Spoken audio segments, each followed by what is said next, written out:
قرآن کریم کی مختصر مگر جامع تفسیر۔ السلام علیکم ناظرین، قرآن لرننگ ود حافظ محبوب کے اگلے سیگمنٹ کے ساتھ میں آپ کی خدمت میں ایک مرتبہ پھر حاضر، لیکن آج کے سیگمنٹ میں نئی آیت کی بجائے گزشتہ آیت سے متعلق ہی کچھ چیزیں جو ہیں وہ دوبارہ پیش کی جائیں گی، جیسے کہ میں نے آپ سے وعدہ کیا تھا کہ اس آیت میں ابھی کچھ چیزیں جو ہیں قابل وضاحت رہ گئی ہیں، تو ان کے ساتھ دوبارہ آپ کی خدمت میں حاضر۔ اعوذ باللہ من الشیطان الرجیم، بسم اللہ الرحمن الرحیم۔ کما ارسلنا فیکم رسولا منکم یتلو علیکم آیاتنا ویزکیکم ویعلمکم الکتاب والحکمۃ ویعلمکم ما لم تکونوا تعلمون۔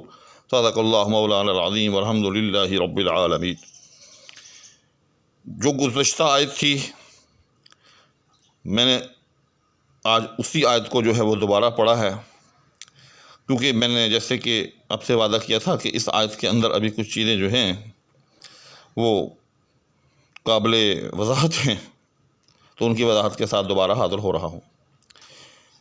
تو جیسے میں نے عرض کیا تھا کہ اس آیت کے اندر 4 قسم کی باتیں ہمیں نظر آتی ہیں آپ صلی اللہ علیہ وسلم کے ذمے جو لگائی گئیں، یا آپ صلی اللہ علیہ وسلم جو فرماتے تھے۔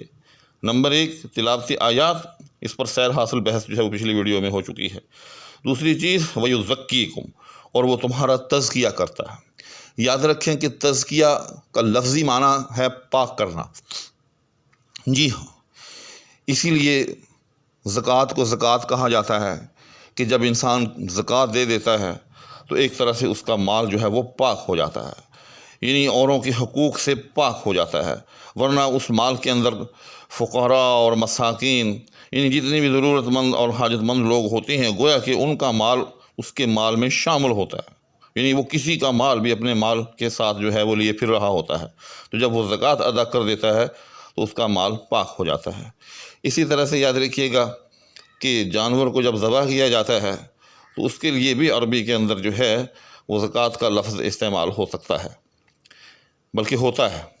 کیوں کہ اس کا جسم جو ہے وہ ایسے خون سے پاک ہو جاتا ہے کہ جس خون کا کھانا جو ہے وہ حرام ہے۔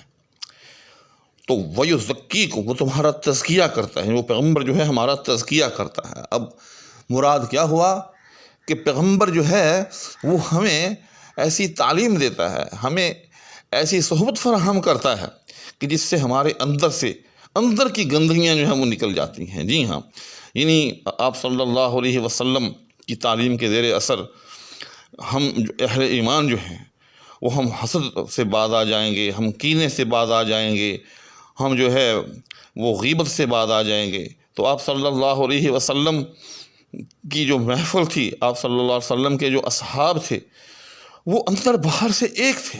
جی ہاں، ان کے دلوں کے اندر کسی قسم کی ایک دوسرے کے لیے قدورت، ایک دوسرے کے لیے کینہ، ایک دوسرے کے لیے بغض، ایک دوسرے کے لیے حسد اور ایک دوسرے کے لیے اس قسم کے برے جذبات نہیں تھے۔ کیوں؟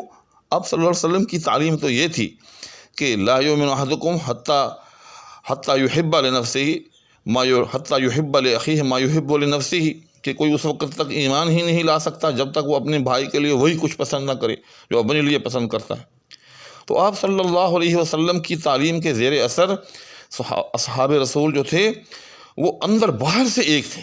جی ہاں، اب آج کل ہمارا یہ المیہ ہے کہ ہمارے ہاں بڑے بڑے اہل علم جو ہیں، جی ہاں، وہ اس قسم کی امراض کا، باہم مسابقت کا اور باہم کینے کا، باہم بغض کا، باہم حسد کا، یہ چیزیں جو ہیں ہمارے بڑے بڑے مطلب یہ ہے کہ اہل علم طبقے کے اندر جو ہے وہ پائی جاتی ہیں۔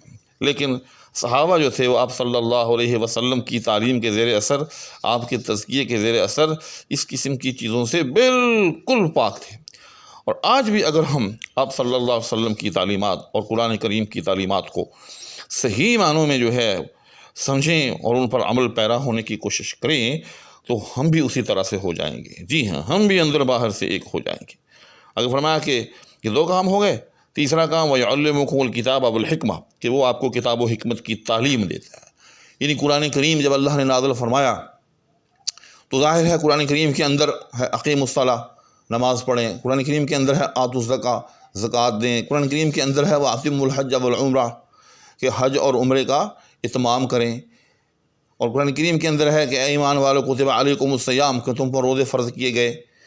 لیکن یہ کیسے کریں؟ اب نماز ہی کا لے لیں کہ نماز کہ کتنی رکعتیں ہوں گی، کس وقت پڑھنی ہوگی، کس عمل کو، کس چیز کو کہاں پڑھنا ہوگا، یہ سب چیزیں ہمیں آپ صلی اللہ علیہ وسلم نے کر کے دکھائی. جی ہاں، اسی طرح سے زکوٰۃ کو لے لیں.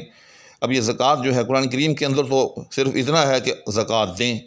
اب یہ کہ زکوٰۃ کتنے مال میں سے دیں اور کس شرح کے ساتھ دیں، اور یہ کہ کب دیں، اور یہ کہ کس کس کو دیں، ٹھیک، تو یہ ساری چیزیں جو ہیں یہ ہمیں احادیث سے جو ہے وہ ملتی ہیں.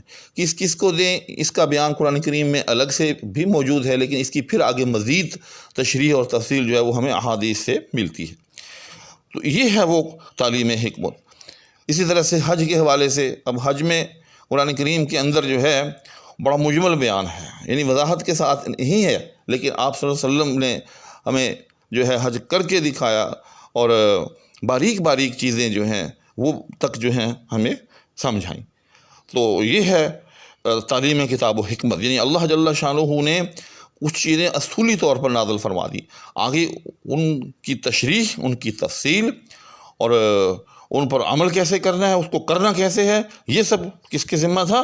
آپ صلی اللہ علیہ وسلم کے ذمہ. اور پھر چوتھی بات ایک اور، وَيُعَلِّمُكُم مَّا لَمْ تَكُونُوا تَعْلَمُونَ، کہ تمہیں وہ کچھ سکھاتا ہے جو تم نہیں جانتے تھے. تو یہ تو بہت وسیع اور یہ سمندر کی طرح چیز ہے. یعنی آپ صلی اللہ علیہ وسلم نے ہمیں موت کا احوال، مرنے کے بعد کا احوال، جنت کا احوال، دوزخ کا احوال، نہ جانے کیا کچھ جو ہے ہمیں آپ صلی اللہ علیہ وسلم جو ہے وہ دے کر گئے ہیں. آپ صلی اللہ علیہ وسلم کی احادیث ایک علم کا خزانہ ہے. جی ہاں، اس خزانے کے اندر آپ اگر ہاتھ ڈالیں تو نہ جانے آپ کو کیسے کیسے علم و جواہر کے موتی جو ہیں وہ ہاتھ لگیں گے. تو یہ چیز رہتی تھی اس آیت کے اندر سے جو آج میں نے آپ کے سامنے پیش کی ہے. اسی التماس کے ساتھ کہ چینل کو سبسکرائب بھی کر لیں، ساتھ میں موجود بیل آئیکن کو بھی پریس کر لیں، اور اس درخواست کے ساتھ کہ دعاؤں میں یاد رکھیں. آپ سے اجازت چاہوں گا. اللہ حافظ.